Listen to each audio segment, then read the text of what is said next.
익명의 힘을 빌어 제 이야기를 하고 싶어서 이렇게 들어왔습니다. 누구에게도 말한 적 없는 비밀 이야기를 해보려고 합니다. 말하고 싶어도 말할 수 없는 이야기라서요.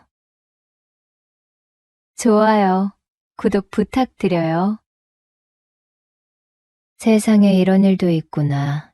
이렇게 생각해 주시면 감사하겠습니다. 제가 아주 어렸을 때 저희 부모님은 이혼을 했고 한동안 저는 아버지와 둘이 살았습니다. 그러던 중 저희 아버지는 재혼을 했고 새엄마가 생기게 되었어요. 친엄마에 대한 기억은 그리 많지 않습니다. 새엄마는 저희 집에 들어와 살기 시작하면서 집안 분위기를 항상 밝게 유지해주는 분이었습니다. 재혼 가정에서 살고 있다는 생각이 들지 않도록 만들어 주었죠. 친구들에게는 저희 엄마가 새엄마라는 사실을 말하지 못했습니다. 언젠가부터 저는 자연스럽게 제가 재혼 가정에서 자랐다는 사실을 말하게 되었고 그런 것이 저에게 상처가 되거나 하지 않았습니다. 그만큼 새엄마가 저를 사랑으로 키워준 것이겠죠. 중학교 2학년 때까지는 친엄마와 연락을 주고받았는데 저는 괜히 새엄마의 눈치가 보였습니다. 새엄마는 눈치 볼 것 없다고 말을 해주었지만 눈치가 보이는 것은 어쩔 수 없었어요. 중학교 2학년 겨울에 친엄마는 재혼을 하게 되었다고 말하고 그 후로는 연락이 끊겼습니다. 어린 나이에도 엄마가 재혼을 했으니 연락을 하면 안 된다고 생각했던 것 같습니다. 엄마도 가정이 생겼으니 저는 엄마에게 혹이 된 것이겠죠. 새엄마는 평범한 외모를 가진 분이지만 언제나 밝은 분이었기 때문에 외모도 아름다워 보였어요. 새엄마는 50이 넘은 나이에도 딱히 외모를 관리한 것도 아닌데 상당히 동안입니다. 저와 함께 길을 걸으면 사람들은 연인 사이냐고 묻는 경우도 많았어요. 아마도 밝은 성격 덕분에 노화가 늦춰지는 것 아닌가 하는 생각이 듭니다. 처음부터 저는 엄마가 생긴다는 기대감이 있었습니다. 새엄마는 항상 저에게 부드러운 말투로 말을 걸어주었고 음식도 맛있게 해주어서 저는 너무 좋았습니다. 사춘기 때도 새엄마는 저를 자상하게 보살펴 주었고 저는 별 탈 없이 사춘기를 보낼 수 있었던 것 같습니다. 새엄마는 저를 자애롭게 사랑해 주었습니다. 무난하게 중고등학교를 졸업하고 성인이 되었을 때도 새엄마는 언제나 한결같이 저를 대해 주었습니다. 대학생이 되어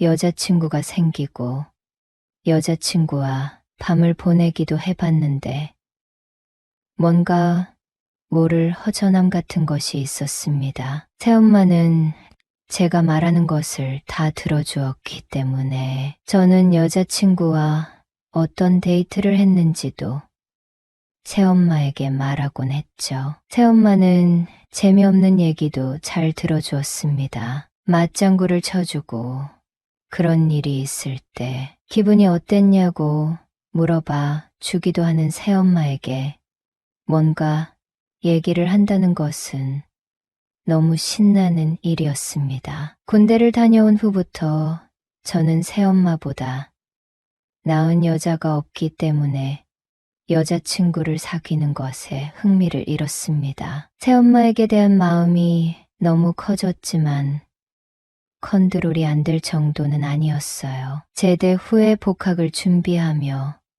학원을 다니고 있을 때 저의 아버지는 한눈을 판 것을 새엄마에게 걸리게 되었습니다. 새엄마 성격에 심하게 화를 내거나 하지도 않았을 텐데 아빠는 밖에서 지내기 시작했어요. 아마도 내연의 관계인 여자와 밖에서 편하게 만나려고 집에 들어오지 않았던 것 같습니다. 예비역 육군 병장이긴 했지만 어린 나이잖아요. 속으로 혼자 고민을 했습니다. 부모님이 이혼을 하면 나는 새엄마와 살 수가 없는 것일까? 아빠와 함께 살아야 하는 것일까?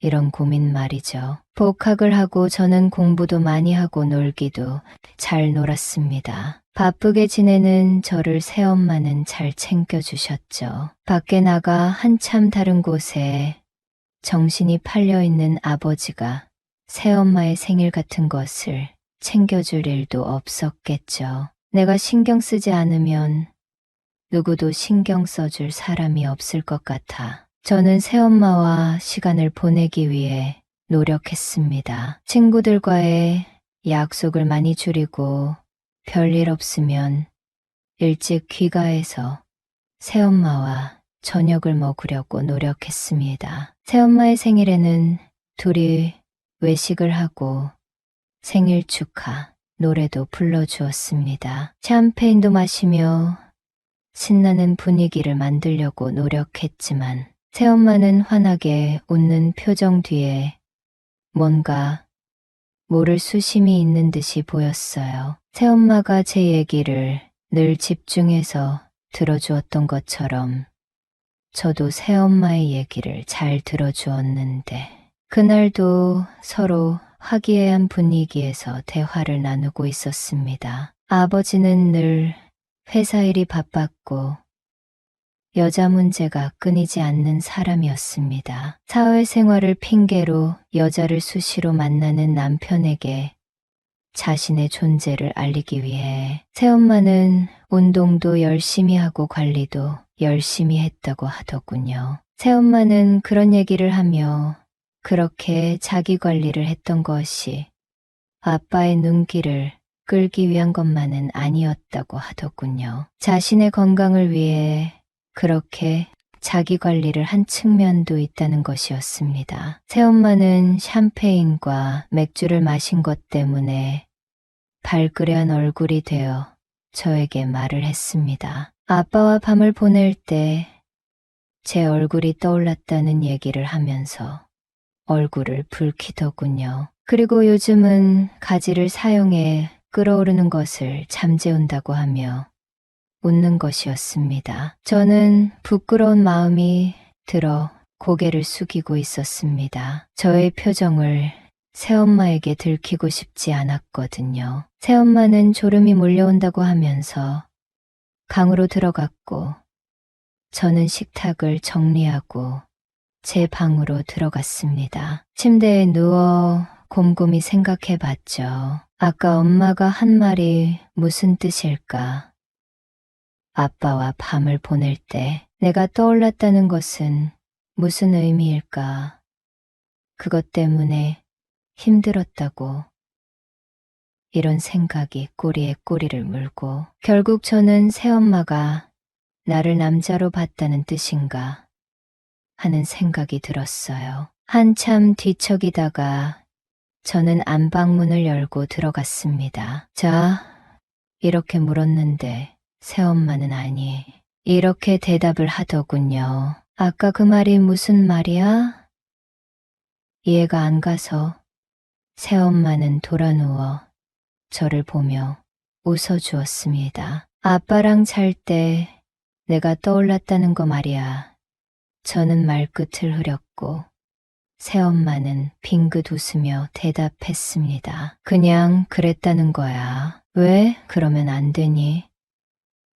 나도 내가 제정신이 아닌 거 알아. 나를 욕하지 말아줬으면 좋겠어. 새엄마는 눈에 눈물이 고이더니 눈을 감아버렸습니다. 저는 새엄마의 눈물을 닦을 휴지를 가지러 가기 위해 일어나려고 했는데 새엄마는 제 팔을 붙잡더군요. 휴지 좀 가져올게. 이렇게 말을 했더니 새엄마는 힘차게 고개를 저었습니다. 어찌할 바를 모르고 있는데 새엄마는 잡고 있던 제 팔을 당기더군요. 어쩔 수 없이 나란히 눕게 되었습니다. 그리고 바로 시작된 뜨거운 시간은 새벽이 되어서야 끝이 났습니다. 평소와 다름없이 저는 아침에 일어나 준비를 하고 학교를 갔습니다. 새엄마는 그날의 일에 대해 제가 언급하기를 원하지 않는 것 같았어요.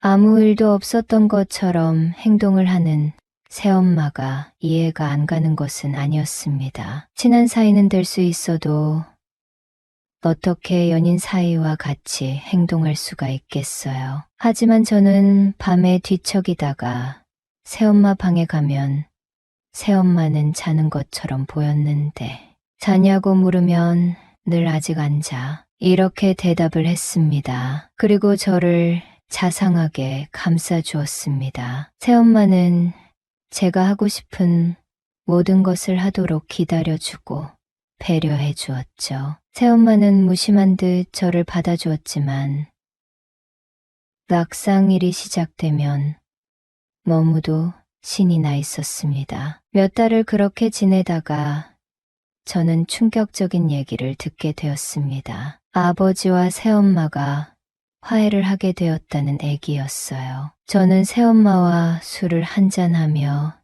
처음으로 우리 사이에 대해 말을 하게 되었습니다. 새엄마는 본인이 모두 잘못한 것이고 저는 잘못이 없다고 하더군요. 늠름한 제 모습을 보며 여러 가지 생각이 들었고 새엄마는 본인도 여자이기 때문에 어쩔 수 없었으니 이해해 달라는 것이었습니다. 그리고 방으로 갔죠. 아버지가 들어오기 전 파티를 했습니다. 아버지는 예정대로 집으로 돌아왔고 집안 분위기는 예전보다 좀 더 무거웠습니다. 아버지는 그때도 회사 일이 바빴기 때문에 얼굴 보기가 쉽지 않았고 새엄마를 대하는 것도 좀 부담스러웠어요. 한동안 아버지는 새엄마와 관계 개선을 위해 노력하는 것 같더니 다시 예전으로 돌아갔습니다. 아버지는 밤에 늦게 귀가하는 날이 많았고 외박을 하는 날도 많았습니다. 밤에 밖으로 나가서 통화를 하고 들어오는 날도 많았어요. 새엄마는 점점 표정이 어두워지고 저와 둘이 살 때보다 더 힘들어하는 것 같았어요. 그러던 어느 날 새벽에 새엄마는 자고 있는 저를 흔들어 깨웠습니다. 수심이 가득한 얼굴로 저를 내려다보고 있는 새엄마를 저는 말없이 안아주었어요. 새엄마는 그날 입을 막고 있는 제 손을 쳐내고는 마음껏 울었습니다. 아빠에게 복수를 하기 위한 것 같았어요. 그날 후로 새엄마와 아버지는 각방을 쓰기 시작했습니다. 새엄마는 그 후로 한치도 머뭇거림이 없었습니다. 어느 날 새엄마는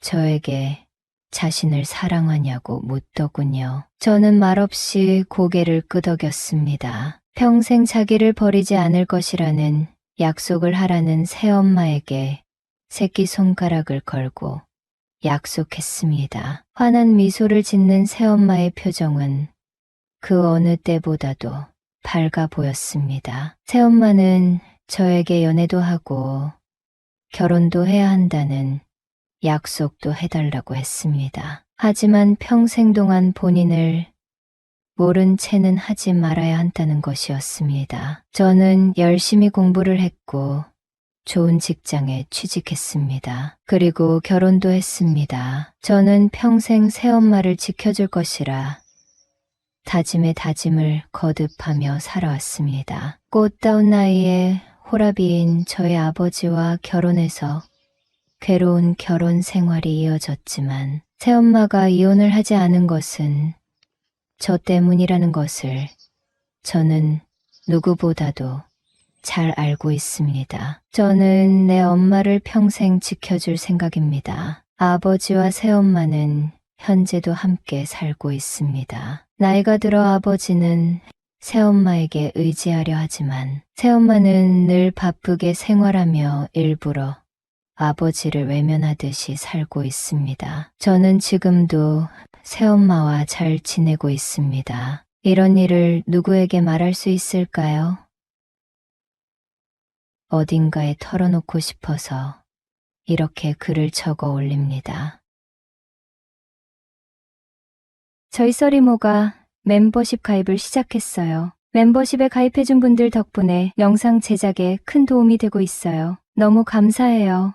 영상 아래쪽 써리모라고 적혀있는 채널 이름 옆에 구독 눌러주신 다음 가입 눌러주시면 돼요. 가입해 주실 거죠?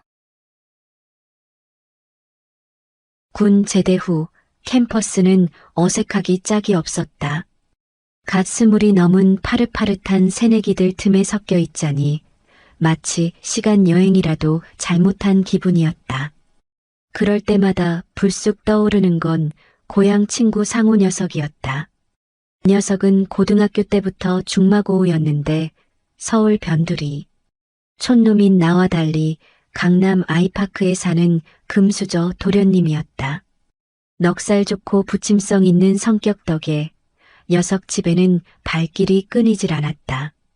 나 역시 서울에 올라와 의지할 곳 없던 터라 상훈의 집을 제 집처럼 드나들었다.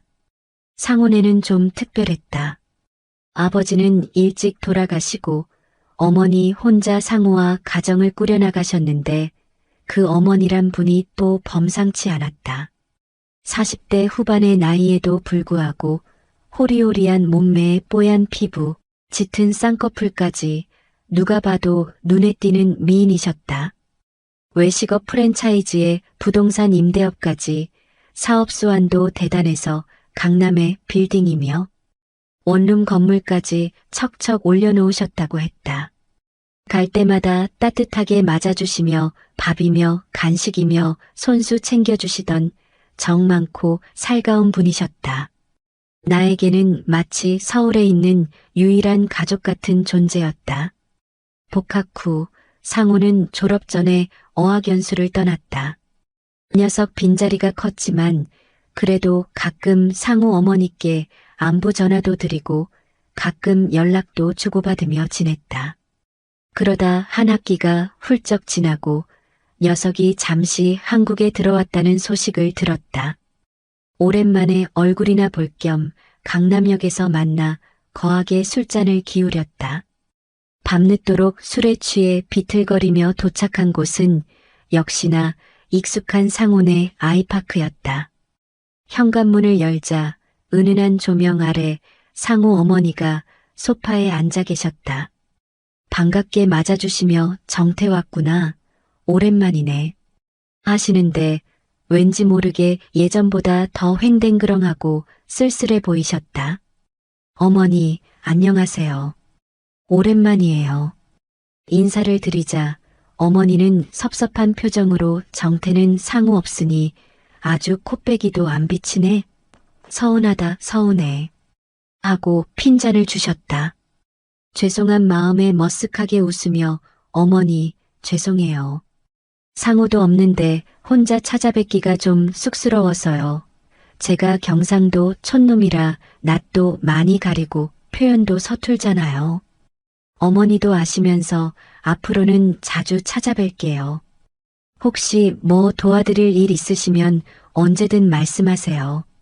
하고 넉살 좋게 답했다. 그러자 어머니는 빙긋 웃으시며 그래, 번호는 그대로지? 하고 물으셨다. 네, 그대로예요. 대답하고 상우와 방으로 들어가 밤늦도록 밀린 이야기를 나누다 잠이 들었다. 상우는 며칠 후 다시 출국했고 나는 다시 빡빡한 학교 생활과 공무원 시험 준비에 파묻혔다. 그러던 어느 날 점심시간 즈음 낯선 번호로 전화가 걸려왔다. 정태야, 혹시 오늘이나 내일 시간 괜찮니? 상우 어머니셨다. 네, 어머니. 오늘도 괜찮아요. 무슨 일이세요? 조심스럽게 여쭤보니 어머니는 난감한 목소리로 곧 명절이라 생선을 좀 사야 하는데 상호도 없고 집에 일 생겼다고 지배인까지 갑자기 못 나오게 돼서 수산시장이 좀 멀기도 하고 혼자 운전해서 가려니 영하시며 말씀을 흐리셨다. 혼자 장 보러 가기 힘드셨던 모양이었다. 아, 그러세요? 그럼 제가 점심 먹고 바로 모시러 갈게요. 흔쾌히 대답하자 어머니는 화난 목소리로 점심 약속 없으면 그냥 집으로 와. 상호도 없고 아줌마 혼자 밥 먹을 사람도 없네. 하셨다. 네, 어머니. 12시까지 갈게요. 전화를 끊고 서둘러 학교 식당에서 대충 점심을 때우고 상훈의 아이파크로 향했다. 12시 정각 상훈의 집에 도착하니 어머니는 이미 점심 준비를 마치고 기다리고 계셨다. 식탁 위에는 화려하진 않아도 정갈하게 차려진 제육볶음과 몇 가지 밑반찬들이 놓여 있었다. 어서 와, 정태야. 배고프지? 얼른 밥 먹자. 어머니는 따뜻하게 맞아주시며 밥상을 권하셨다. 단둘이 마주 앉아 밥을 먹으니 왠지 모르게 어색하면서도 묘한 기분이 들었다. 어머니는 밥을 뜨는 둥 마는 둥 하시며 정태는 밥 잘 챙겨 먹고 다니니? 혼자 살면 끼니 거르기 쉽잖아. 하고 물으셨다. 네, 웬만하면 잘 챙겨 먹으려고 해요. 대답하며 조심스럽게 어머니 상호 외국 가고 혼자 식사하실 때 많으시죠? 하고 여쭤봤다. 어머니는 씁쓸한 미소를 지으시며 상호 있을 때도 혼자 먹을 때가 더 많았어. 가끔 친구들이랑 만나서 먹기도 하는데 그것도 하루 이틀이지. 매일 같이 가족들하고 밥 먹는 게 내 평생 소원이야. 소원치곤 참 소박하지? 하시며 자조적인 웃음을 지으셨다. 가끔 정태라도 같이 밥 먹으면 좋을 텐데 상호 없으니 오라고 하기도 좀 그렇고. 어머니의 외로움이 느껴지는 말에 왠지 마음이 짠해졌다. 이런저런 이야기를 나누며 식사를 마치고 어머니는 수산시장이 좀 멀기도 하고 살 것도 많아서 오늘 정태가 수고 좀 해줘야겠다 하고 부탁하셨다. 네, 어머니. 걱정 마세요. 그리고 키 주세요. 운전은 제가 할게요. 자연스럽게 키를 건네받아 운전석에 앉자 어머니는 조수석에 타시며 그래, 고맙다. 역시 정태가 든든하네. 하고 웃으셨다. 1시간 넘게 달려 도착한 곳은 인천 앞바다에 있는 제법 큰 수산물 시장이었다.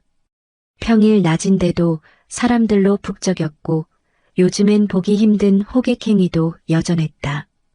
어머니는 활기 넘치는 시장 분위기에 금세 기분이 좋아지신 듯 사람들도 많고 활기차고 기운이 나는 것 같네. 하시며 웃으셨다. 우리는 말린 조기, 명태, 아기, 갈치, 멸치, 박대 이름도 제대로 모르는 생선들을 양손 가득 샀다. 가게 직원들과 명절 선물로 나눠줄 거라고 하시며 통 크게 이것저것 담으시는 모습이 보기와는 다르게 넉넉하고 푸근해 보였다. 한참 동안 시장을 둘러보고 양손 가득 짐을 들고 차에 올랐다.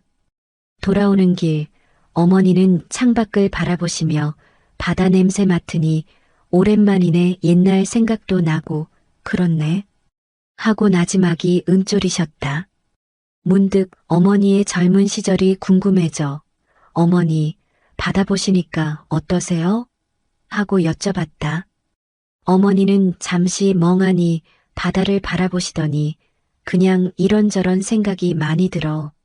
마음은 아직 소녀 같은데 세월이 벌써 이렇게 됐나 싶기도 하고 세월은 유수 같다더니 상호 낳은 게 엊그제 같은데 너희들이 벌써 이렇게 컸구나 하시며 아련한 표정을 지으셨다.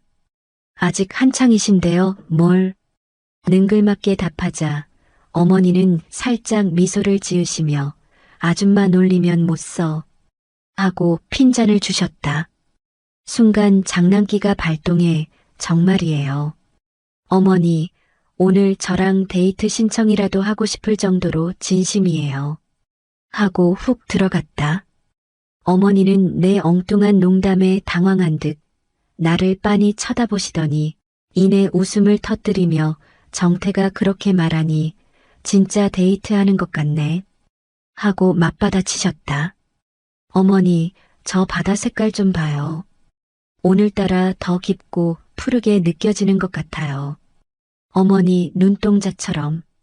어머, 얘가 또 느끼한 소리 시작이네.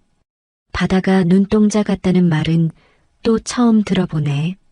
근데 나 오늘 좀 센치해졌나 봐.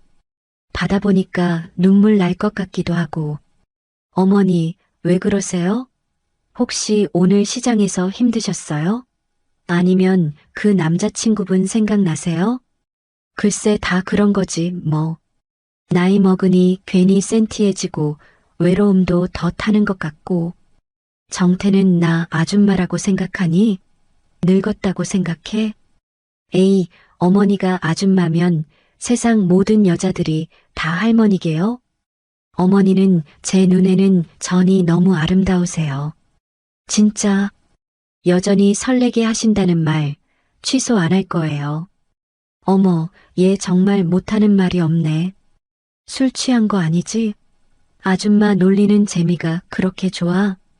놀리는 거 아니에요, 어머니. 진짜 진심이에요.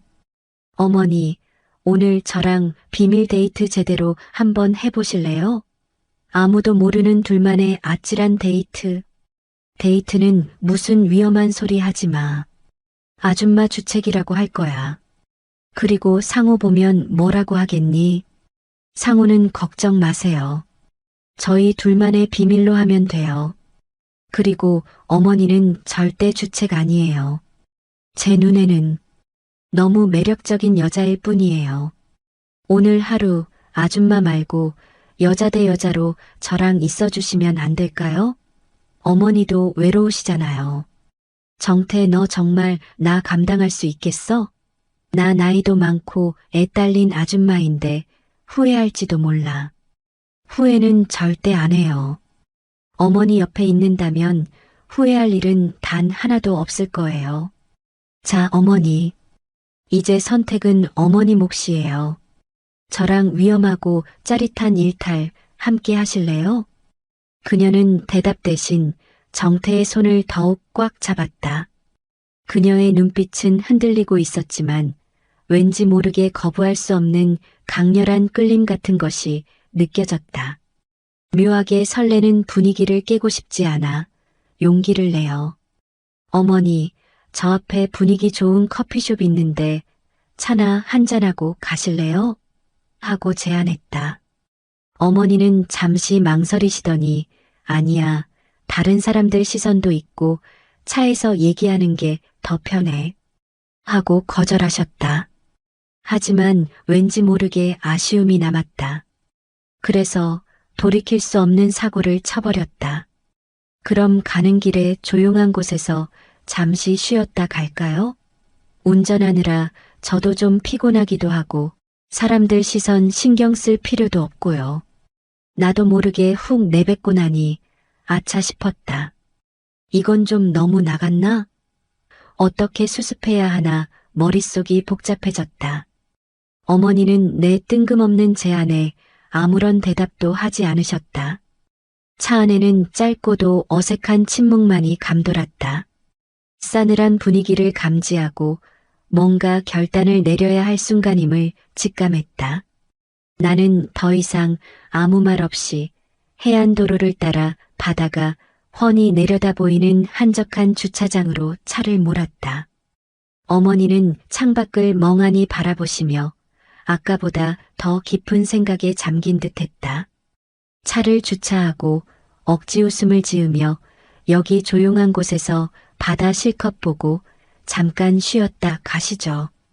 하하하고 어색하게 말했다. 어머니는 굳은 표정으로 여기 가보고 싶니? 하고 물으셨다. 네, 어머니하고 데이트 기분 제대로 한번 내보고 싶어서요. 나도 모르게 또 솔직한 마음이 튀어나왔다. 어머니는 대답 없이 한참을 묵묵히 앉아 계시다가 마침내 결심한 듯 나지막이 그래. 그럼 정태 뜻대로 한번 따라볼게. 하고 차에서 내리셨다. 나는 숨막히는 긴장감 속에서 카운터에 바다가 보이는 방을 요청해 대실했다. 방에 들어서자 어머니는 굳은 얼굴로 창가에 서서 한참 동안 바다를 바라보셨다. 등 뒤에서 느껴지는 싸늘한 기운에 숨조차 제대로 쉴 수 없었다. 침묵을 깨고 어머니가 나지막이 입을 열었다. 오늘 일 비밀인 거 알지? 그녀의 차가운 목소리에 나는 오히려 묘한 안도감을 느꼈다. 네, 어머니. 비밀이라서 더 애틋한 것 같아요. 나도 모르게 엉뚱한 말이 튀어나왔다. 어머니는 더 이상 아무 말도 하지 않았다. 그렇게 어색하고 불편한 침묵 속에서 우리는 한동안 창밖만 바라봤다. 그날 이후 우리 사이에는 미묘하고 위험한 기류가 흐르기 시작했다. 그 사건 이후 어색하고 불편한 시간이 3주 정도 흘렀을까? 어느 날 저녁 어머니에게서 갑자기 전화가 왔다. 정태야, 이번 주말에 시간 좀 내줄 수 있니? 청담동에서 만나서 얘기 좀 하자. 갑작스러운 연락에 심장이 덜컥 내려앉았다. 혹시 그날 일 때문에 화가 나신 건 아닐까? 온갖 걱정이 머릿속을 스쳐 지나갔다. 네, 어머니. 시간 괜찮아요. 토요일 오후에 뵐까요? 최대한 침착하게 대답하고 약속 시간과 장소를 정했다. 약속 당일 최대한 단정하게 차려입고 청담동으로 향했다. 약속 장소는 분위기 좋은 레스토랑이었다. 혹시 그날 일에 대해 추궁하면 뭐라고 변명해야 할지 머릿속으로 시뮬레이션을 수십 번 돌리며 레스토랑 문을 열었다. 테이블에 앉아 나를 기다리고 있던 어머니는 예상외로 밝고 편안한 표정이었다. 왔니, 정태야. 늦었네. 어머니는 가볍게 인사를 건네며 와인잔을 들어 건배를 제안했다. 오늘 그냥 술 한잔하고 싶어서 불렀어. 어머니의 뜻밖의 말에 긴장했던 마음이 스르륵 녹아내리는 듯했다. 나중에 술잔이 몇 순배 돌고 나서야 어머니는 조심스럽게 속마음을 털어놓으셨다. 사실 어머니는 오랫동안 5년이나 된 지배인 아저씨와 깊은 관계를 이어오고 있었다고 했다. 하지만 성격 차이와 재혼 문제로 끊임없이 갈등을 겪었고 결국 2주 전에 힘겹게 헤어졌다는 것이다. 그날따라 유난히 쓸쓸해 보였던 이유를 이제야 알 것 같았다. 외동아들 상우는 멀리 유학 중이고 일적으로나 사적으로나 믿고 의지했던 남자친구는 떠나버렸으니 어머니의 상실감은 이루 말할 수 없을 정도로 컸을 것이다. 어머니는 술 기운에 살짝 붉어진 얼굴로 조심스럽게 나에게 물었다. 정태야, 내가 너 아들처럼 생각해도 될까? 뜻밖의 질문에 잠시 당황했지만 진심으로 네, 어머니. 저야 정말 좋죠. 하고 대답했다. 그때는 정말 진심이었다. 어머니의 외로움을 덜어드리고 힘이 되어드리고 싶다는 순수한 마음이었다.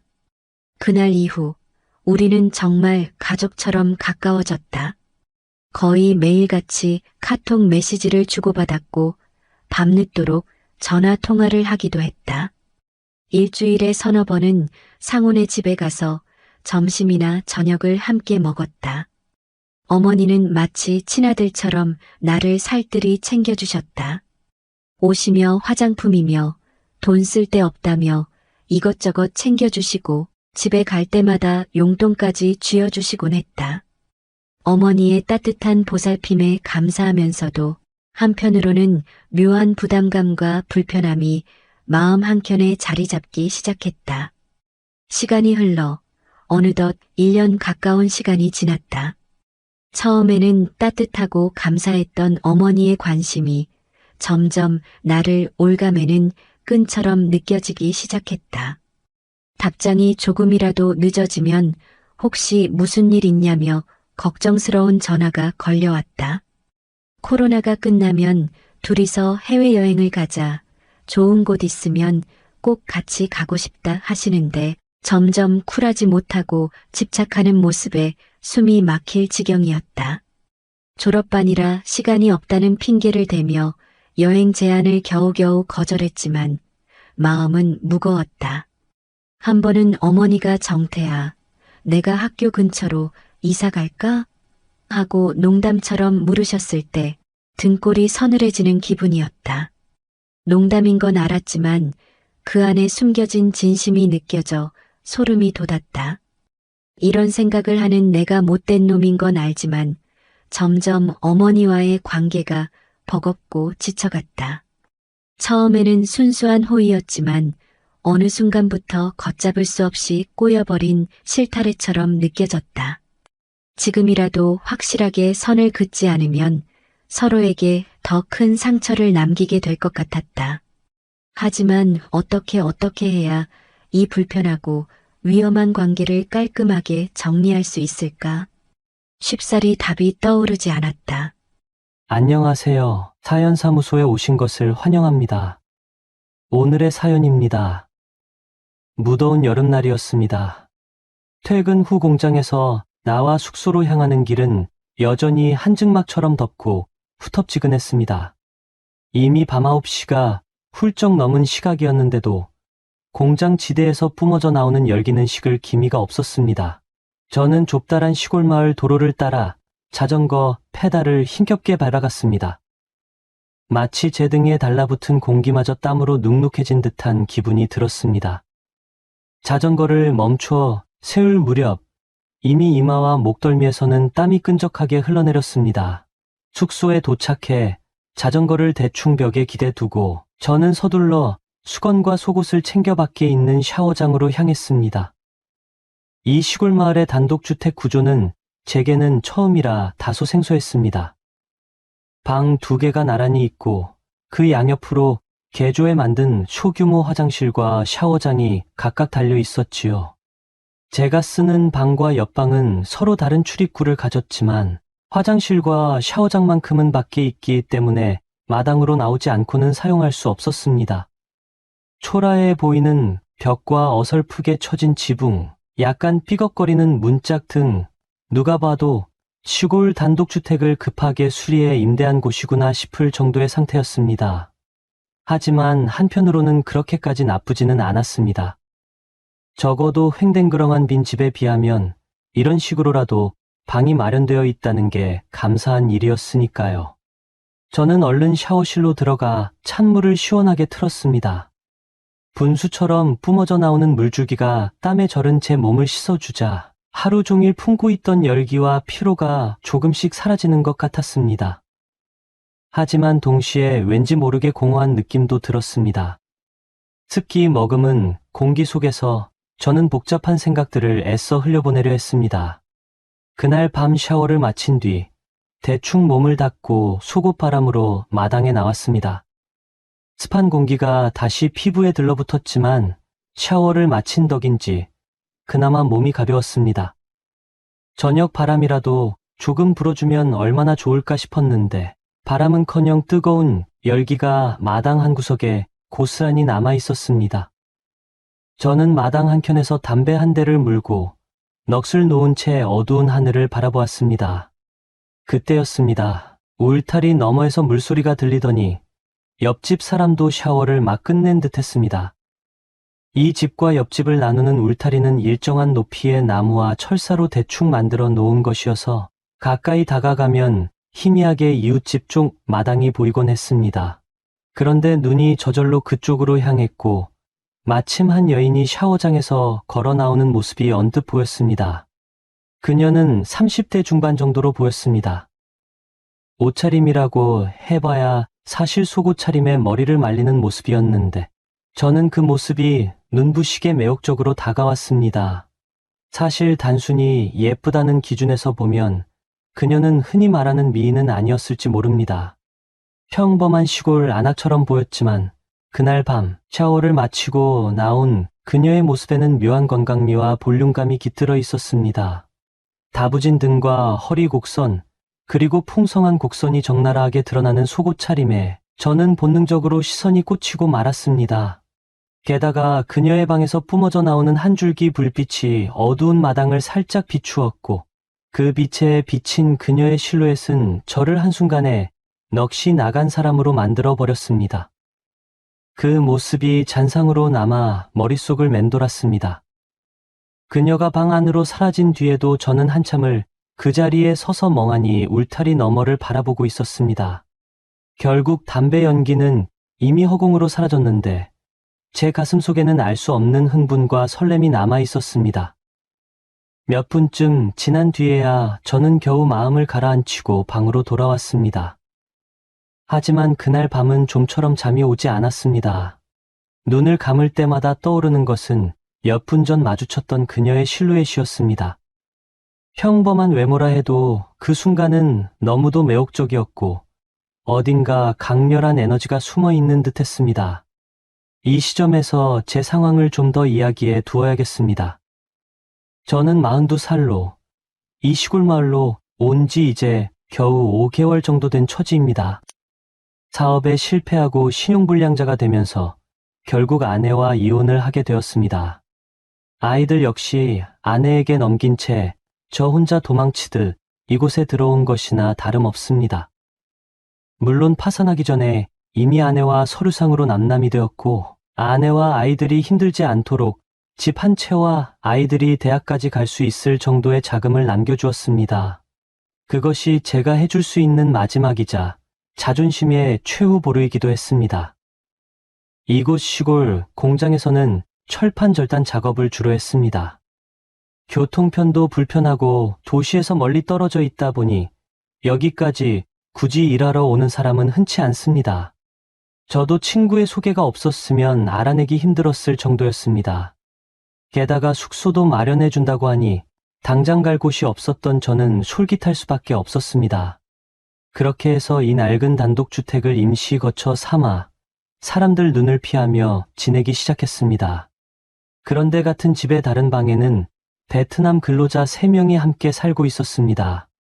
그들은 모두 20살 초중반쯤으로 보였는데 퇴근 후에는 이국적인 향신료를 듬뿍 넣은 베트남 요리를 해 먹곤 했습니다. 몇 번 초대를 받아 함께 식사를 했지만 솔직히 제 입맛에는 좀처럼 맞지 않았습니다. 우리가 흔히 아는 베트남 쌀국수 전문점의 맛과는 전혀 달랐습니다. 현지 조미료나 향신료를 그대로 쓰니 한국인인 제게는 너무 낯설고 자극적이었습니다. 게다가 그들은 종종 야생동물까지도 식재료로 사용하는 것 같았습니다. 어느 날은 들고양이를 잡아 손질해 먹는 모습을 직접 목격했을 때는 정말 충격에 빠져 그 자리에서 뛰쳐나오고 말았습니다. 그들 방에서 나는 소음도 문제였습니다. 특히 주말 밤이면 그들은 베트남 아가씨들을 불러 파티 아닌 파티를 벌였습니다. 이게 단순한 놀이 수준이 아니라 여자들과 노골적인 육체적 관계까지 마구 갖는 시기라 그 소리가 옆방까지 그대로 울려왔습니다. 방이 나뉘어 있다 해도 건물 자체가 오래되고 방음이 제대로 되지 않으니 그들의 웃음소리와 신음소리는 제 귀를 진동할 정도였습니다. 젊은 그들이 외국 땅에서 스트레스를 푸는 것은 이해합니다. 그들이 제게도 필요하면 언제든 말하라며 아가씨를 소개해주겠다고 심지어 금액까지 알려주었습니다. 하룻밤에 6만 원 정도면 20살 안팎의 베트남 아가씨와 함께할 수 있다더군요. 실제로 눈에 보기에 꽤 예쁜 아가씨들도 있었기에 솔직히 여러 번 흔들릴 뻔했습니다. 하지만 저는 어렵게 참아냈습니다. 그럼에도 마음 한구석에는 이상한 갈증 같은 것이 사라지지 않았습니다. 무언가를 억지로 누르려 하면 오히려 더욱 커지는 법이니까요. 그러던 어느 날 옆집 그 과부 여인이 제 마음을 요동치게 만들었습니다. 동네에서는 그녀가 과부라는 사실을 다 알고 있었습니다. 남편이 공장에서 일하다 사고로 세상을 떠났고 아이 하나가 초등학생으로 남았다고 했습니다.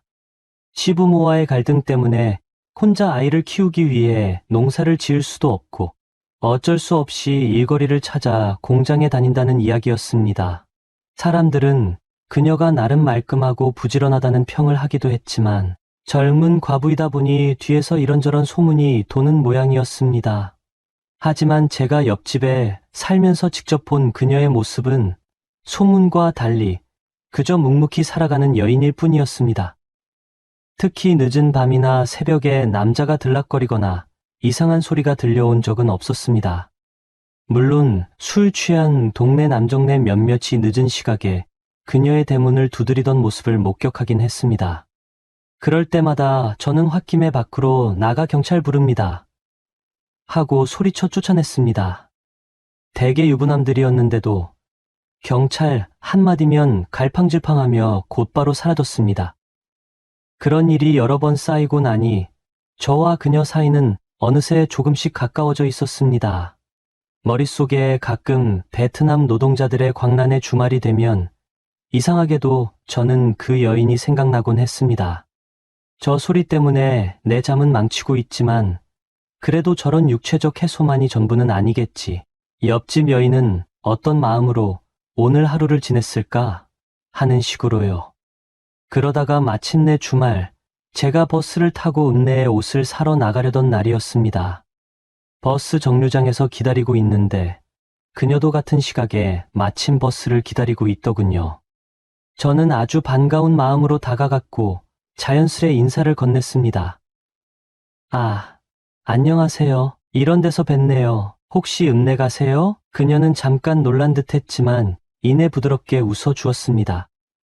네, 아이 옷이랑 제 것도 좀 살 게 있어서요. 순간 저는 머릿속에서 재빨리 계산을 했습니다. 제가 읍내 가서 옷을 좀 사려고 하는데 혹시 도착하면 어디서 사면 괜찮을지 알려주실 수 있을까요? 하고요. 그녀는 흔쾌히 그럼요. 저도 옷 사러 가는 길이니 같이 가시면 되겠네요. 라며 미소 지었습니다. 그리고 곧 버스가 도착했고 저는 뒤따라 버스에 올랐습니다.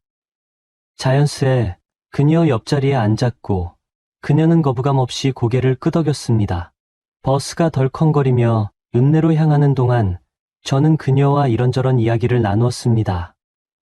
기왕 가까워진 김에 제가 처음 이 마을에 오게 된 계기나 동네에서 겪은 일들, 그리고 회사 일 등 그녀 역시 자신이 어떤 공장에서 일하는지, 아이가 몇 살인지, 남편을 잃고 난 뒤 어땠는지 등을 담담하게 이야기해 주었습니다. 물론 세세한 부분까지 들을 수는 없었지만 그녀가 얼마나 꿋꿋하게 살아왔는지 조금이나마 짐작할 수 있었습니다. 읍내에 도착하자 그녀는 먼저 자주 가는 옷가게로 저를 안내해 주었습니다. 저는 작업복 안에 입을 티셔츠와 양말, 속옷 몇 가지를 샀습니다. 그리고 그녀도 자신의 옷뿐 아니라 아이 옷까지 이것저것 고르더군요. 그러다 그녀가 속옷 코너로 향할 때 저와 시선이 마주쳤습니다. 순간 저는 눈길을 어디에 둘지 몰라 어색해졌는데 그녀는 살짝 웃으며 조금만 기다리세요. 금방 골라서 나올게요 하고 들어가 버렸습니다. 저는 밖에서 담배를 한 대 피우며 그녀가 속옷을 고르는 모습을 유리창 너머로 멀찍이 바라보았습니다. 마음이 묘했습니다. 이 사람의 속옷 차림을 그날 밤 마당에서 슬쩍 본 적이 있지 하는 생각이 스쳐 지나갔습니다. 부끄러운 기분도 들었고 동시에 아련한 설렘 같은 것도 함께 솟았습니다. 쇼핑을 마치고 나니 어느새 점심때가 가까워져 있었습니다. 그녀는 제게 시장 국밥집을 추천하며 자주 가는데 맛이 꽤 좋다고 했습니다. 그래서 저는 식사라도 함께 하자고 청했고 국밥집에 들러 따끈한 국밥 한 그릇씩을 먹었습니다. 먹는 동안에는 날씨 이야기나 요즘 공장이 어떤지 동네 소문 등에 대한 이야기가 오갔습니다. 그러면서 저는 한 가지 청을 했습니다. 혹시 집안에 남자 손이 필요한 일이 있으면 말씀하세요. 저도 일에 배도 자빌은 잘하거든요. 그 말에 그녀는 작은 목소리로 웃으며 그럼 꼭 부탁드릴게요. 저도 혼자 살다 보면 못하는 게 많아요. 라고 답했습니다. 그렇게 우리 사이는 조금씩 더 친밀해졌습니다. 어느새 가을이 되고 날씨도 한결 선선해졌습니다. 그러던 중 저에게는 전처가 다시 재혼 준비를 한다는 소식이 들려왔습니다. 어차피 이혼을 했으니 그녀가 새로운 삶을 시작하는 것은 막을 수도 없고 막을 이유도 없었습니다. 저는 그것이 당연하다고 생각하면서도 왠지 마음이 싱숭생숭하고 허탈했습니다. 몇 날 며칠 일을 해도 집중이 잘 되지 않았고 기운이 쭉 빠진 상태로 지냈습니다. 마침 주말에 옆집 그녀가 저에게 집 수리할 부분이 있다며 도와줄 수 있느냐고 물어왔습니다. 저는 흔쾌히 좋다고 했습니다. 마음도 복잡한데 몸이라도 움직여 보자는 생각이 컸습니다. 막상 가보니 집 곳곳이 삐걱대고 쓰러질 듯 아슬아슬하게 기울어진 나무 기둥을 보수해야 했습니다. 낡은 지붕판을 갈아야 하는 부분도 있었고 작은 틈으로 빗물이 새는 곳도 손봐야 했습니다. 그렇게 넉넉히 반나절 이상을 땀 흘리며 일했습니다. 그녀도 옆에서 도와주긴 했지만 아무래도 몸 쓰는 일은 익숙지 않다 보니 무리였는지 먼지와 땀에 범벅이 된 채 헉헉대고 있었습니다. 저 역시 온몸이 뻐근해질 정도로 힘이 들었습니다. 그래도 둘이 합심해서 차근차근 수리하다 보니 필요한 부분들은 어느 정도 깔끔해졌습니다. 그런 뿌듯함도 있었고 저와 그녀 사이의 거리도 더욱 좁혀진 기분이 들었습니다. 모든 작업을 마치고 나니 어느덧 해가 기울어 어스름해졌습니다. 그녀가 저를 보고 말했습니다. 정말 고마워요. 괜히 큰일 부탁드렸나 싶어서 미안하기도 하고 오늘 저녁은 제가 꼭 대접하고 싶어요. 아이도 금방 들어올 텐데 같이 식사해요. 자연스럽게 저는 그럼 감사히 먹겠습니다 하고 대답했습니다. 당연히 샤워부터 해야 할 상황이었기에 저는 일단 제 방으로 건너가 묵은 때를 씻고 옷을 갈아입었습니다. 시원한 물에 몸을 담그듯 씻고 나오니 하루 종일 흘린 땀이 개운하게 사라졌습니다. 그리고 설레는 마음으로 그녀의 집 마당으로 다시 향했습니다. 마당에 들어서자 아이는 어느새 돌아와 있었습니다. 초등학생이라더니 상당히 활발한 성격을 가진 듯했습니다. 저를 보고 먼저 안녕하세요 하며 소리내 인사했고 저는 피식 웃으며 응, 그래, 밥 먹으러 왔는데 엄마는 안에 있니? 하고 물었습니다. 아이는 엄마 요리하느라 정신없어요 하고 대답하곤 방으로 들어가 TV를 켰습니다. 저도 조심스레 신발을 벗고 그녀의 집 안으로 들어섰습니다. 부엌에서는 그녀가 분주히 움직이고 있었습니다. 커다란 냄비에 뭔가를 보글보글 끓이고 후라이팬에서는 반찬거리를 볶고 있었습니다. 그녀가 콧노래 비슷하게 흥얼거리며 동작하는 모습을 보고 있자니 괜히 마음이 따뜻해졌습니다. 그동안 그녀가 얼마나 고단했을지 짐작하면 짠하기도 하고 이렇게 즐거워 보이는 모습이 반가워서 미소가 절로 지어졌습니다. 식탁에 차려진 음식은 꽤 정성스러웠습니다. 야채볶음, 계란말이, 된장찌개, 생선구이 같은 간단한 가정식이었지만 오히려 그 소박함이 오래된 그리움처럼 다가왔습니다. 저는 내심 잘 먹겠습니다를 외치며 식사를 시작했습니다. 아이도 금방 나와 자리 잡았고 우리 셋이 함께 저녁상을 먹게 되었습니다. 이윽고 그녀가 조용히 물었습니다. 오늘 정말 수고 많으셨는데 술 한 잔 어떠세요? 제 남편이 남긴 산삼주가 조금 있어서 다른 약재도 들어간 거라 굉장히 알코올도 세거든요. 저는 맥주잔에 따라주는 그 불그스름한 술을 한 모금 마시고 깜짝 놀랐습니다. 짙은 향이 코를 찌르고 목으로 넘어가는 순간에는 화끈한 기운이 순식간에 퍼졌습니다. 아이는 국을 후루룩 마시더니 금세 배부른 듯해 방으로 가버렸습니다. TV 소리가 멀리서 희미하게 들렸지만 별다른 방해 없이 저와 그녀만 남게 되었습니다. 저는 한껏 긴장한 채 고개를 끄덕였습니다. 솔직히 술을 즐기는 편은 아니었지만 그렇게 권유받으니 싫지 않았습니다. 잔에 술을 따르니 불그스름한 빛깔이 감돌았고 향이 꽤 짙게 피어올랐습니다. 한 모금 삼키자 목과 가슴이 뜨거워지는 기분이 들었습니다. 그녀도 조심스럽게 잔을 기울였고 얼굴에 살짝 홍조가 올라왔습니다. 처음엔 서로 날씨나 동네 이야기 같은 가벼운 대화를 했는데 술 기운이 조금씩 오르자 저도 모르게 제 처지를 고백하게 되었습니다. 사실 저 이혼을 했어요. 사업 실패 때문에 큰 빚을 졌고 제 아이들도 이제 다 아내 쪽에 있고 그래서 이 마을까지 온 거예요. 그녀는 놀란 표정을 지으면서도 조용히 고개를 끄덕였습니다. 그리고 본인 이야기도 조금씩 꺼냈습니다. 남편이 사고로 떠나고 시부모가 보상금을 요구해서 갈등이 심했다는 것, 경제적으로 빠듯해 결국 공장에 나가 돈을 벌 수밖에 없었다는 것, 아이는 아직 어린데 밤낮 없이 일하느라 늘 미안하다는 것, 저는 무슨 말로 위로해야 할지 몰라서 그저 많이 힘드셨겠어요라고 했지만 그 말은 스스로 들어도 너무 상투적이었습니다. 그녀는 흐느끼듯 웃었고 눈가에 눈물이 살짝 고이는 듯 보였습니다. 그러다 아이에게 이제 얼른 자라 하고 소리치더니 잠시 방 안으로 들어가 불을 끄고 아이를 재웠습니다. 아이가 엄마 굿나잇이라 중얼거리고 나서는 곧 잠이 든 모양이었습니다. 그녀는 다시 부엌으로 돌아와 제게 작은 목소리로 말했습니다. 조금만 더 마실래요? 사실 저도 누군가랑 이렇게 대화 나눈 게 오랜만이라 그 순간 저 역시 어떤 분위기가 조성되고 있음을 감지할 수 있었습니다. 낮에 함께 일하며 땀으로 범벅이 되었을 때의 그녀의 채취, 그리고 지금 부엌에 감도는 수양이 묘하게 뒤섞여 제가 본능적으로 끌리는 것을 느꼈습니다. 술잔을 몇 번 더 기울이다가 저는 무언가에 이끌리듯 그녀를 살짝 끌어안았습니다. 그녀도 거부하지 않고 오히려 조용히 눈을 감았습니다. 뜨겁게 달아오른 채 서로의 숨결을 느끼다가 자연스럽게 입술이 닿았습니다. 억지스럽지도 거창하지도 않았습니다. 그냥 서로의 외로움과 공허함을 달래주려는 듯한 부드러운 교감이었죠.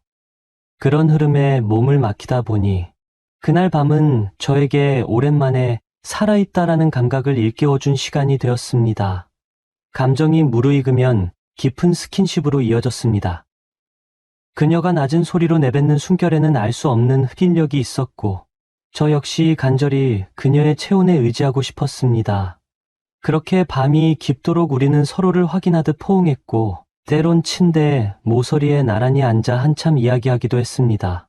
꼭 육체적 관계만이 전부가 아니라 서로의 상처를 조금씩 들여다보며 위로하는 시간을 가진 것이죠. 하지만 솔직히 말하면 오랫동안 억눌렸던 욕망이 살짝씩 풀려가는 쾌감도 분명히 있었습니다. 그리고 그날 이후로 우리는 한층 더 가까워졌습니다.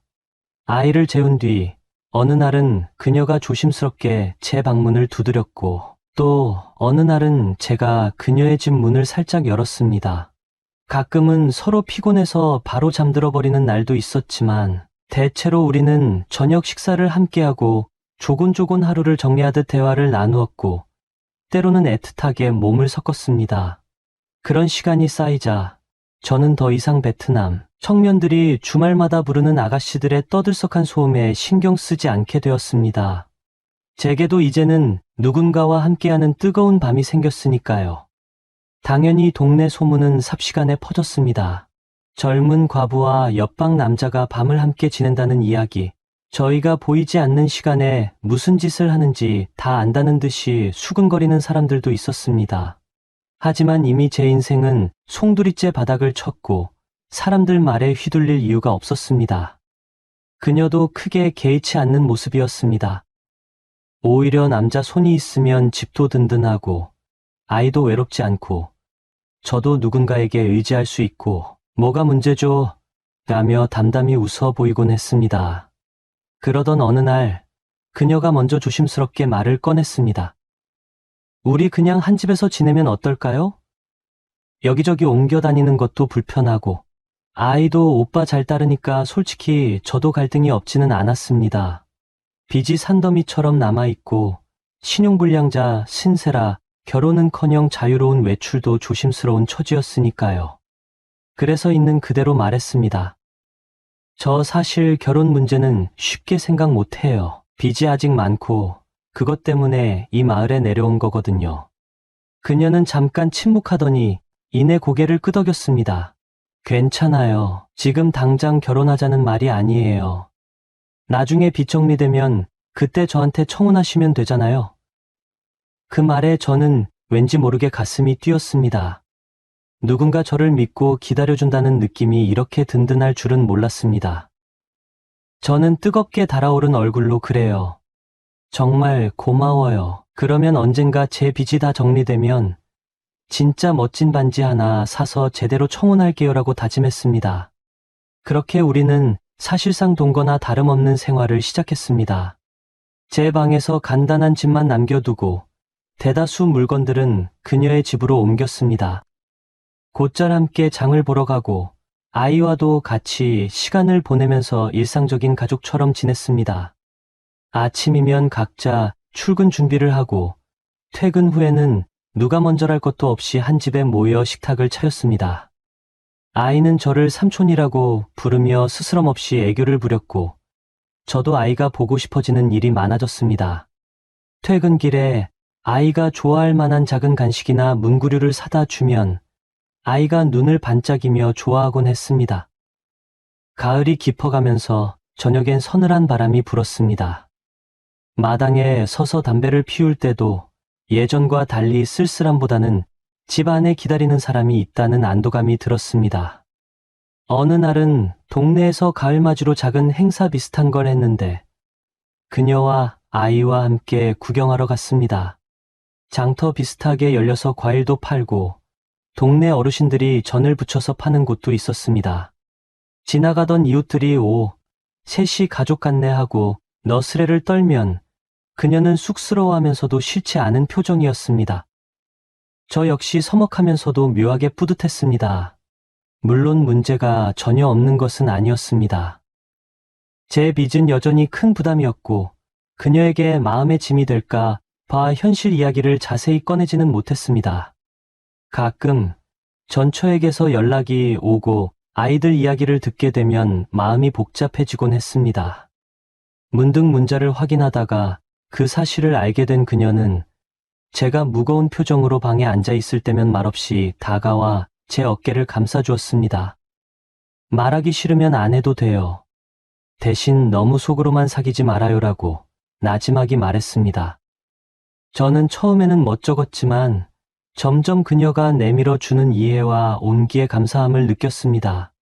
비록 제가 법적으로 결혼을 할 수 있는 처지가 아니라 해도 이렇게 서로를 위로하고 지탱해 줄 수 있는 것은 분명 큰 축복이었습니다. 한 번은 일을 끝내고 밤늦게 퇴근했는데 그녀가 현관에 서 있었습니다. 아이는 이미 잠들어 있었고 그녀는 작은 스탠드 불만 켜둔 채 아무 말 없이 저를 기다린 듯 했습니다. 왜 안 자고 있었어요? 라고 묻자 그녀가 미소 지으며 그냥 오늘따라 오빠가 보고 싶어서요라고 조그맣게 말했습니다. 술에 취하지도 않은 맨정신이었는데도 우리는 현관에서부터 뜨겁게 서로를 끌어안았습니다. 그리고 그날 밤에도 부드럽고 긴 사랑이 오갔습니다. 가끔은 이렇게 저돌적으로 애정 표현을 해주는 그녀의 모습이 제게 더 큰 안정을 줬습니다. 마치 내가 진짜 누군가에게 필요한 사람이구나 하고 느끼게 됐거든요. 자연스럽게 우리 사이는 하루가 다르게 깊어졌습니다. 육체적인 교감은 이미 서로에게 큰 기쁨이었고 그 이상의 감정 교류도 점점 단단해져 갔습니다.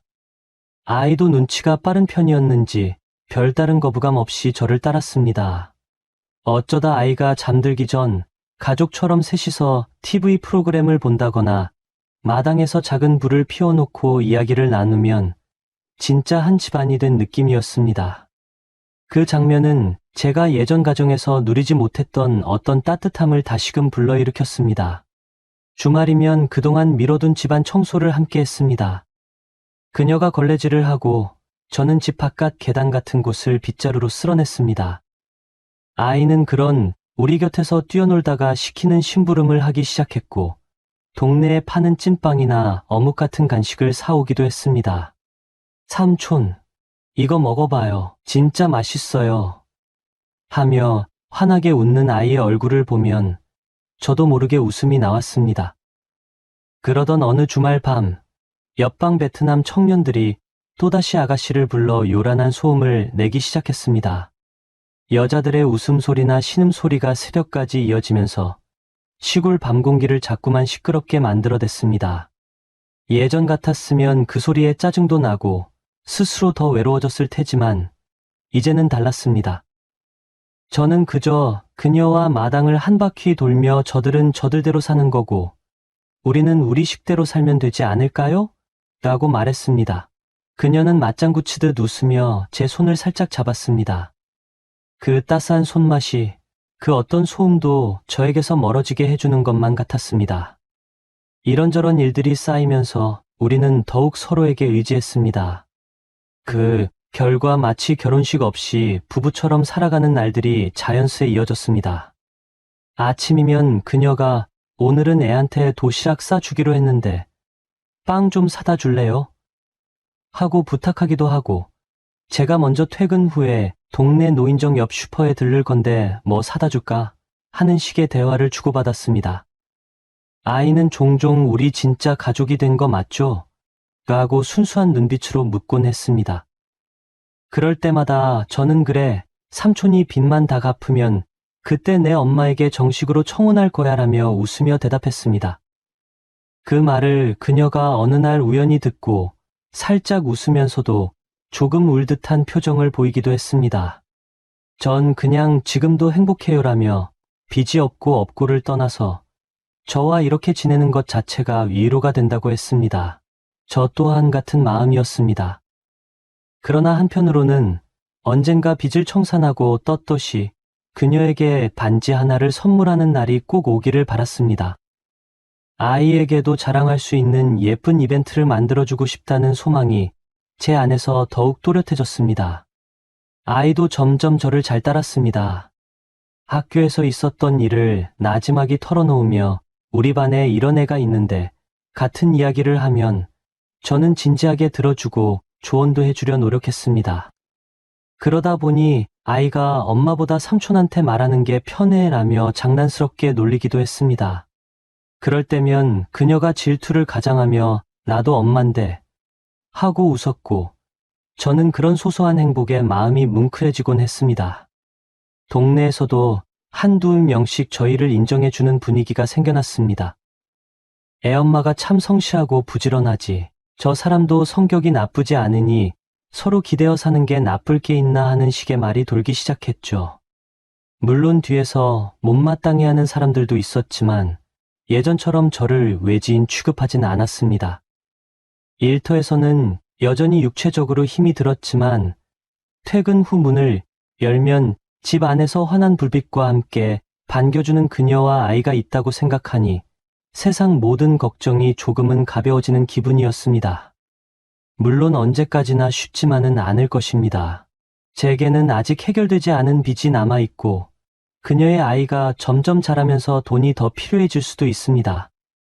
동네 사람들 입방아야 시간이 지나면 무뎌지겠지만 그래도 마음 한구석에는 이런저런 고민이 남아 있습니다. 하지만 적어도 그 순간만은 그녀의 목소리와 온기를 느끼며 하루의 피로를 잊고 싶습니다.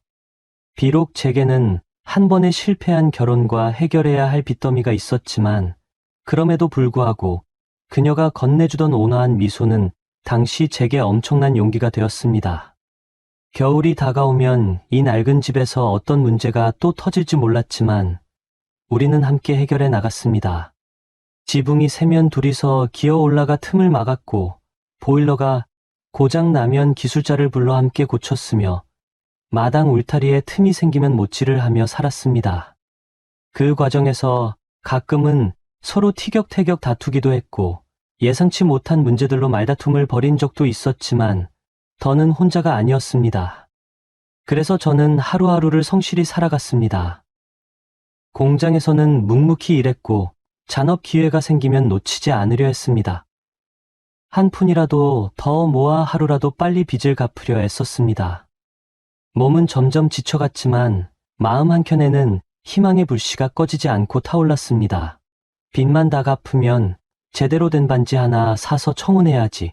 그리고 그때는 아이에게도 작은 축하 파티를 열어주고 싶다는 구체적인 미래를 떠올릴 수 있었던 것도 그녀와 함께였기 때문이었습니다. 물론 인생이 늘 계획대로만 흘러가지는 않았습니다.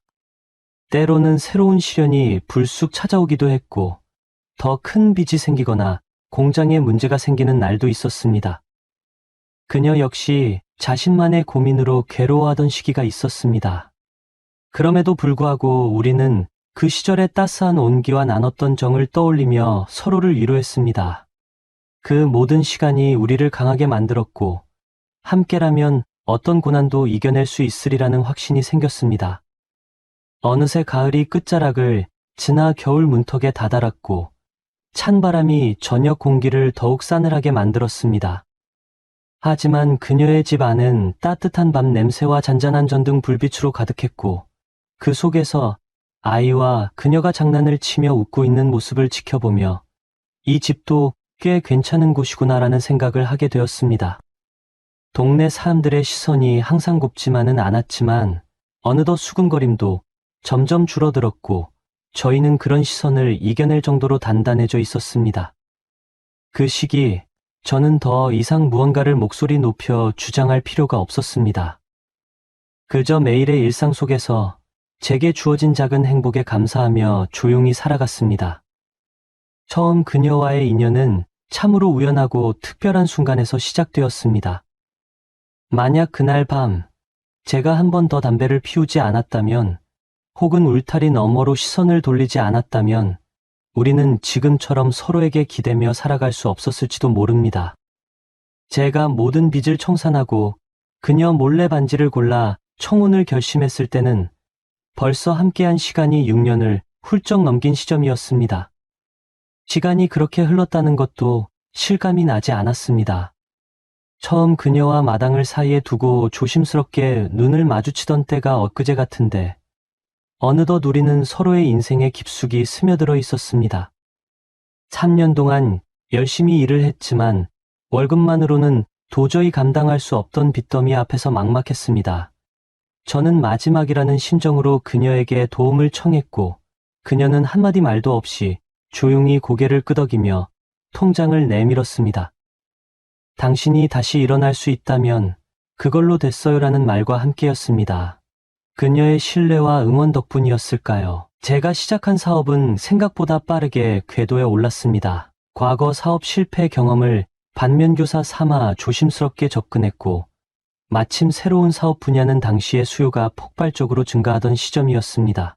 저는 잠을 줄여가며 발로 뛰었고, 모든 거래처와의 약속을 지키기 위해 새벽부터 자정까지 일했습니다. 그렇게 2년이 지나자 저는 마침내 모든 채무를 청산할 수 있었습니다. 그 무렵부터 우리의 삶에도 조금씩 여유가 찾아왔습니다.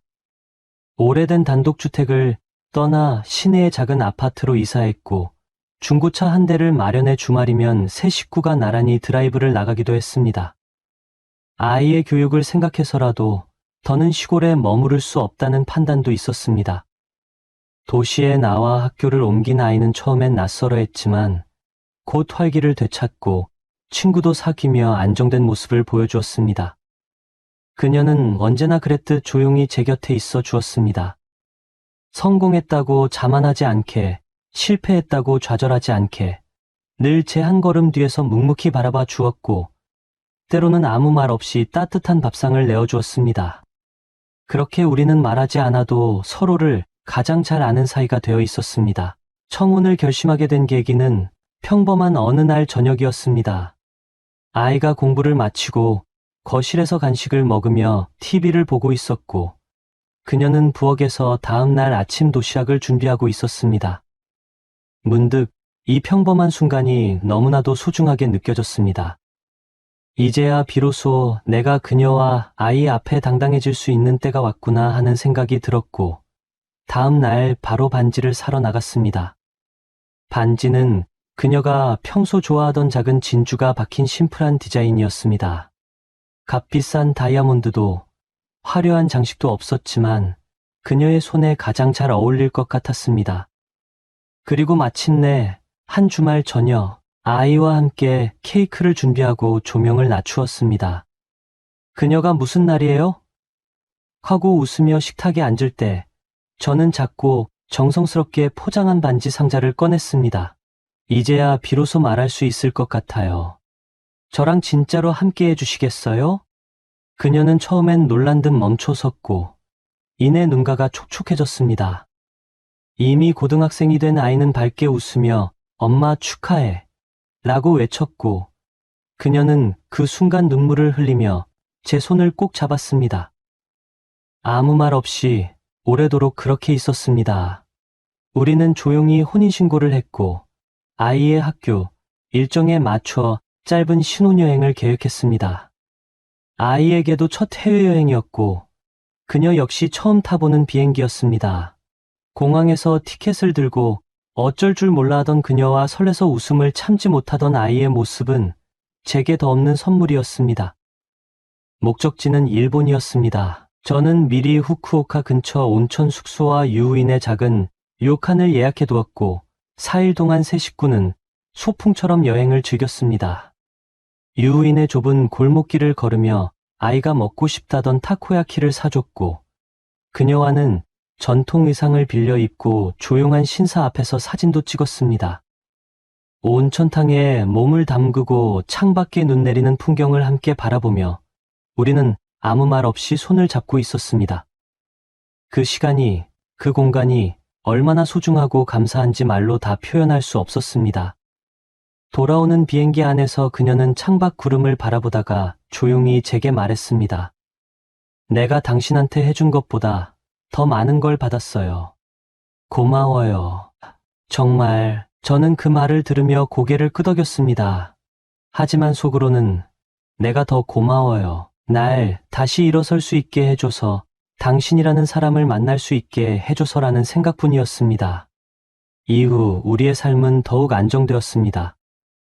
저는 사업을 조금 더 확장했고 그녀는 아이의 학업을 챙기며 집 안을 따뜻하게 꾸려갔습니다. 주말이면 가까운 공원에 나가 산책을 하고 명절이면 직접 장을 봐 손수 음식을 준비하며 소박한 가족의 행복을 느꼈습니다.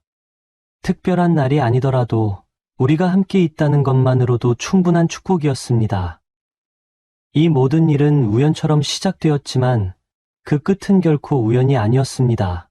처음 그녀를 마당에서 본 그날, 땀으로 젖은 몸으로 담배를 피우던 제게 그녀는 한 줄기 따뜻한 빛처럼 다가왔고 그 인연은 시간이 지나며 더욱 깊어졌습니다. 힘든 시절을 함께 견디고 함께 웃고 함께 울며 이뤄낸 오늘이기에 더 값지고 소중했습니다. 오늘의 사연 여기까지입니다. 재미있게 보셨다면 구독, 좋아요, 알림 설정 부탁드립니다. 감사합니다.